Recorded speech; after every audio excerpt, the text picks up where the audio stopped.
तो क्या पिच के ऊपर पंखा लगाकर पाकिस्तान इंग्लैंड से मैच जीतेगा, सीरीज जीतेगा? वेल, पाकिस्तान में कुछ भी हो सकता है और इन दोनों कुछ भी हो रहा है। अभी सेकेंड टेस्ट मैच में भी हुआ था। सेकेंड टेस्ट मैच में जिस पिच पर मैच था वो यूज्ड पिच थी और उसने बेन स्टोक्स के मुंह से निकलवा लिया था कि अबे ये कैसी पिच है बे बेन स्टोक्स। लेकिन इस बार पाकिस्तान एक नई टेक्निक का इस्तेमाल कर रहा है और ऐसी टेक्निक जिसे लेकर सोशल मीडिया पर इंडिया पाकिस्तान दोनों के लोग लिख रहे हैं कि भाई साहब ये वाली टेक्निक जो है ना, ये एशिया से बाहर नहीं आनी चाहिए, पता नहीं लगना चाहिए लोगों को। लोग जान जाएंगे तो फिर विदेशों में भी इस्तेमाल करेंगे। नहीं करना है, ये टेक्निक हमारे यहां ही रहेगी, एशियन कंट्रीज में। पाकिस्तान पंखा लगवा रहा है पिच पर, बड़ा बड़ा पंखा, वो पंखा जो टेंट हाउस में लगता है, वो वाला पंखा उठा के पिच के दोनों तरफ लगा दिया गया है, झर्र से चला दिया गया है, बीच में कवर कर दिया गया है और पिच का तापमान जो है वो बढ़ाया जा रहा है, क्योंकि पिच जितना गर्माएगी, जितना सूखेगी, उतनी जल्दी फूटेगी तो पाकिस्तान के स्पिनर्स की बल्ले बल्ले होगी। फिर दादा आजम के जमाने से खेलते आ रहे नुमान साहब और पाकिस्तान के नए सेंसेशन खान साहब, ये दोनों मिलके इंग्लैंड के बल्लेबाजों को वहां पर तक धनाधन करवाएंगे और इंग्लैंड से पाकिस्तान न सिर्फ मैच जीतेगा बल्कि सीरीज भी जीत जाएगी। शान मसूद की कप्तानी रह जाएगी और पाकिस्तान के सिलेक्शन कमेटी के सारे लोगों की बल्ले बल्ले हो जाएगी। रावलपिंडी में अगला मैच है और रावलपिंडी की जो नई तस्वीरें आ रही हैं उसे देखकर फैंस और एक्सपर्ट्स का माथा जो है घूम रहा है। मतलब बड़ी अलग अलग चीजें, पाकिस्तानी फैंस भी हैरान। दरअसल पाकिस्तान ने रावलपिंडी में पिच तैयार करने के लिए हीटर का इस्तेमाल किया है। सोशल मीडिया पर एक तस्वीर वायरल हो रही है जिसमें हीटर के जरिए पिच सुखाई जा रही है, गर्माई जा रही है। इसके पीछे लॉजिक यही है कि स्पिन फ्रेंडली पिच जो है वो क्रिएट किया जाए।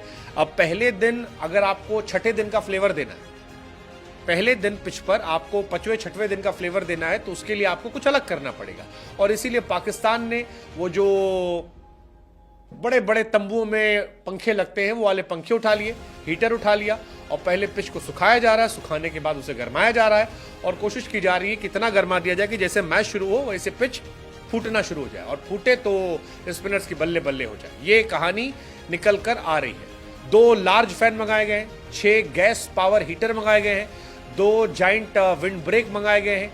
किस लिए? ताकि पिच को तोड़ दिया जाए। ये सारी चीजें चल रही भाई साहब, बड़ा इंटरेस्टिंग है। सोचिए 6 हीटर मंगाए गए, बार बार मैं कह रहा हूं, विंड ब्रेक मंगाए गए, इंडस्ट्रियल फैन मंगाए गए और इसके पीछे लॉजिक यही है कि इंग्लैंड वाले बेसबॉल खेलते हैं, उनको बेसबॉल खेलने ही ना, ऐसी कंडीशन बनाओ जिससे वो कभी वाकिफ रहे ही ना, मेंटली उनको धुआं धुआं कर दो। इंग्लैंड के स्पिनर उतना खास कर नहीं पाए थे।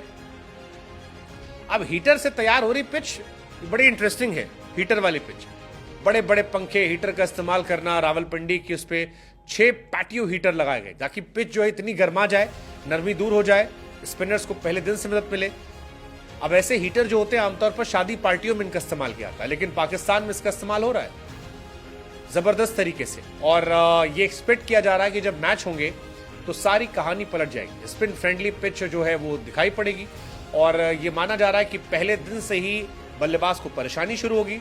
सेकेंड थर्ड डे और होगा और जो थर्ड और फोर्थ इनिंग खेलेगा उसकी तो लंका लग जाएगी।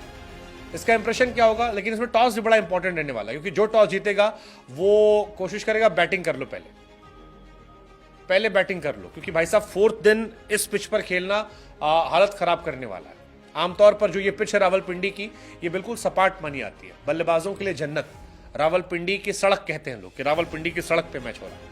लेकिन इंग्लैंड इस बार सड़क पर नहीं खेलेगी, इस बार इंग्लैंड को टर्निंग ट्रैक दिया जाएगा और इसीलिए माना जा रहा है कि रावलपिंडी का हाल जो है मुल्तान जैसा हो जाएगा, खतरनाक। इस पिच को पाकिस्तान ने पंखों के जरिए तैयार किया है और माना जा रहा है, अब देखते हैं क्या ये पंखे पाकिस्तान को जिताते हैं, क्योंकि मुल्तान के पहले मैच में जब सड़क मिली थी तो इंग्लैंड ने धुआं धुआं कर दिया था। हैरी ब्रूक ने 13 शतक मार दिया था, 823 रन ठोक दिए थे,